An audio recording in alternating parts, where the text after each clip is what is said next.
안녕하세요. 포르트나입니다. 이번 방송은 죽음의 수용소 2부 방송이 아니라 베이글 편처럼 갑자기 막 만든 방송입니다. 아무래도 2부 방송은 늦어질 것 같아 막간 방송이라 해야 할까요? 살짝 만들어 보았습니다. 제가 너무 호기롭게 정신에 대한 방송을 하겠다고 2부를 계획했는데 아직 완벽하게 제 자신이 정신에 대해 정리하지 못한 상황에서 물론 많은 전문가들이나 학자들도 아직 이렇다 할 답을 찾지 못한 걸로 알고 있지만요. 보통 사람의 사고 수준이지만 그래도 누군가에겐 도움이 되어야 한다는 누가 가하지도 않은 압박에 너무 내용이 방대해져서 진짜 많이 후회하고 있었거든요. 그런데 얼마 전 영화 리뷰 채널에서 이니쉐린의 벤시 편을 보다가 일상생활에서 부딪히는 정신 혹은 마음에 관한 이야기를 살짝 해봐도 괜찮을 것 같아 준비했습니다. 먼저 채널을 소개해 드릴게요. 요런 시점이라는 영화 리뷰 채널인데요. 주인장께서 나이가 어리신 듯한데 다른 리뷰 채널들보다 철학의 깊이가 느껴져서 구독을 하고 있거든요. 제 채널에서 언급한다고 크게 도움은 안 되겠지만 이번 영화의 리뷰가 정신과도 이어지는 느낌이 들어서 한번 말씀드려 봅니다. 이니쉐린의 벤시는 아직 한국에선 미개봉작인데요. 방금 전 확인해보니 15일이 개봉이네요. 그럼 내일인데 며칠 남았다 생각하고 민기적거리다 하루 전이 되어버렸습니다. 이 영화는 제가 좋아하는 장르는 아니에요. 전 원래 액션이나 SF물을 좋아하거든요. 로맨스나 잔잔한 영화들은 살짝 간지럽더라고요. 그래서 얼마 전까지도 최고 감명 깊게 본 영화는 터미네이터 2였어요. 거기 등장하는 미래 액체 로봇에게 충격을 많이 받았었고, 아놀드 로봇이 용광로에 들어가기 전 터너가 가지 말라고 애원하는 장면에서 저도 많이 울었거든요. 원래 인간은 생명체가 아닌 인형이나 사물에도 감정이입을 하는데 용광로에 들어가던 아놀드는 거의 사람처럼 느껴졌었거든요. 로봇을 가장 했지만 연기는 사람인 아놀드가 했으니까 더 그랬겠죠? 아, 이러다 또 딴 길로 새겠네요. 돌아와서 이니쉐린의 벤시는 작은 섬마을에서 친구로 지내던 두 사람이 서로 추구하는 인생의 가치라 해야 할까요? 목적이라 해야 할까요? 친하게 잘 지내다가 한쪽이 이렇게 살면 안 되겠다로 삶의 방향을 살짝 바꾸고 남은 인생은 달라지려 친구 관계를 끊으면서 벌어지는 이야기예요. 관계를 정리하고 싶은 친구 쪽이 나이가 있는 바이올린 연주자 콜름이고 작은 섬 마을이지만 그 안에서 이웃에게 친절을 베풀고 동물을 사랑하며 사는 작은 삶에도 행복을 느끼는 젊은 친구의 이름은 파우릭입니다. 저는 이상하게 매정한 콜름에게 자꾸 신경이 쓰이더라고요.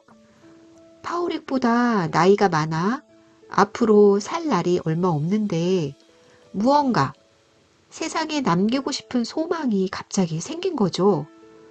더 이상 파우릭과 대화하는 게 즐겁지 않고 시간도 너무 아깝다고 느꼈던 것 같아요. 물론 파우릭에게는 날벼락이었을 거고요. 어제까지 둘도 없는 친구여서 매일 붙어 다녔는데 갑자기 이유도 모른 채 하루아침에 내쳐졌으니 말이에요. 여기에서 제가 주목한 것은 무엇이 어떤 힘이 콜룸의 정신을 변화시켜 행동까지 바꾸게 했나였어요. 보통 우리는 몸과 정신으로 인간이 이루어졌다고 생각하잖아요. 정신은 마음과 같은 뜻으로 쓰일 때가 많고요. 근데 동물들도 우리보다 복잡하진 않지만 정신이 있죠. 그래서 정신의 단계를 구분할 때 온, 오프, 스위치의 선택을 정신 1단계로 놓는 과학자들도 있더라고요.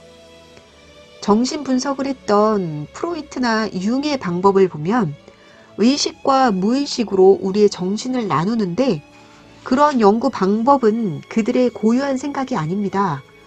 자세한 말씀은 길어지니까 죽음의 수용소 2부 방송에서 하겠습니다. 영화로 돌아와서 콜름이 하고 싶은 일이 파우릭에게는 갑작스러웠겠지만 친하면서도 그동안 정신적으로 서로 무언가 안 맞는 부분이 있지 않았을까 싶어요. 친구 간에도 가족 간에도 서로 같은 생각을 할 수는 없으니까요. 보통 내가 무슨 일을 하려고 할 때 제 일 방해된다고 하면 뭐하지만 반대하는 사람들은 옆에 있는 사람들일 때가 많잖아요. 친숙할수록 그 사람 말의 권위가 떨어지고 멀리 있는 모르는 사람들이 하는 말을 더 신뢰할 때가 이상하게 많거든요. 콜름이 자상하게 친구야, 내가 하려는 일이 이런 것이니 내가 전념할 수 있게 나를 배려해줘 라고 말했다면 파우릭이 이해했을까요? 콜름은 그렇게 말해도 파우릭이 이해를 못했을 거라고 생각했나 봐요. 평소에 대화를 나누다 보면 친한 사이에도 벽이 느껴질 때가 있죠.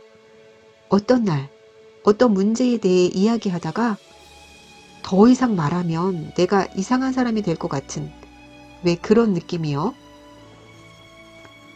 현실에서도 세대 차이 때문에 혹은 이념 때문에 갈등하는 가정과 사회의 모습을 보면 서로 말이 안 통한다는 느낌을 많이 받는데 서로에게는 그런 상대가 좀비로 느껴지지 않을까 하는 생각을 했던 적이 있어요. 말이 안 통하는 상대를 만나면 그게 좀비이고 무지성 거인이 아닐까 하는. 무지성 거인이라고 일본 애니메이션 진격의 거인에 나오는 캐릭터인데 말 그대로 지성이 없는 거인입니다. 이 영화 제목에 나오는 벤 씨는 아일랜드 민화에 나오는 유령이라고 하는데 사람과 사람의 만남은 정신과 정신의 만남이기도 하니 벤 씨라는 단어를 가져온 건 아닐까 생각해 봅니다. 보통 스트레스라는 단어는 정신적으로 힘들 때 많이 쓰죠. 그래서 그런 고통을 덜기 위해 종교에 몰입해보고 술과 마약도 한번 해보고 하는 걸까요? 요즘 나는 신이다 라는 넷플릭스 다큐가 화제인데 정명석이든 정도령이든 목사님이든 스님이든 내 자신이 어떤 한 인간에게 의미를 부여하고 그에게 의지하여 문제를 해결하려 하다 보면 내 정신은 그 사람의 뜻에 따라 움직이게 됩니다. 신을 만드는 건 나 자신이거든요. 유느님이니 여신이니 누군가의 이름 앞에 가시라는 말을 붙이고 우러러보고 모두 우리가 만들어내고 있죠. 내가 무언가를 이루려 하고 무엇인가 되어보려 하는 걸 멈추고 신이든 친구든 부모이든 연인이든 누군가에게 종속되어지는 걸 택하면 그 사람이 나에게는 신이 되는 거 아닐까요? 사실 뇌는 가성비 측면에서 깊이 생각하려 하지 않고 기존에 있는 법칙이나 행위를 반복함으로써 뇌의 에너지를 아낀다고 합니다. 생각을 멈추지 말고 호기심을 갖고 세상을 바라보고 내 안에 신을 깨우는 일을 게을리하지 않으면 엉뚱한 신에게 시간과 노력을 바치는 어리석은 일들은 많이 줄지 않을까요? 작은 마을 이니쉐린의 두 정신이 부딪히면서 두 사람 사이에 작은 폭풍이 발생했지만 우리는 살면서 더 많은 정신들과 조우하죠. 각 정신들이 저마다 추구하는 이념으로 뭉치고 종교로 뭉쳐 전쟁을 일으키기도 하고요.